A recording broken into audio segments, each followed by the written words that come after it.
Voici pourquoi André Santos ne signera jamais au PSG cet été. Alors oui, André Santos est excellent. Ça, il n'y a aucun doute là-dessus. C'est un joueur, moi, qui à Strasbourg m'a choqué, qui m'a surpris, qui voilà, m'a fait rêver. Et oui, bien entendu, si tu me laisses le choix, je dirais oui, il vient au Paris Saint-Germain. Mais les amis, je ne vois pas à quel moment Chelsea pourrait le vendre au Paris Saint-Germain. Déjà, le vendre tout court, mais qui plus est au PSG, qui est un concurrent en Ligue des Champions, parce que Chelsea est de retour en LDC. Et en plus de ça, ces salauds nous ont battus en finale de Coupe du Monde. Mais bon, c'est pas grave, on a gagné la LDC. Ça me surprend vraiment qu'il y ait plus de 100 personnes qui m'aient proposé André Santos.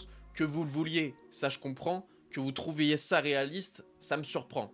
Parce que pour moi, je vois pas dans quel monde Chelsea le vend, encore plus au Paris Saint-Germain, comme je vous l'ai dit. Hein. C'est un joueur qui, certes, n'est pas très utilisé pour l'instant avec Enzo Maresca, mais par exemple contre Palmeiras, lors de cette Coupe du Monde des clubs, on l'a vu jouer 90 minutes, il a été excellent. On l'a vu jouer 24 minutes contre l'Espérance de Tunis, excellent pendant 24 minutes. On l'a vu 10 minutes contre Fluminense en demi-finale, excellent également. Voilà, je comprends pas pourquoi Chelsea le vendrait. Enzo Maresca, il l'a un petit peu vendu comme la doublure de Enzo Fernandez. Là, quand il a joué à la place de Caicedo, il a dit qu'il était très content de sa performance, mais qu'il préférait quand même Moïse Caicedo. Voilà, c'est du Enzo Maresca.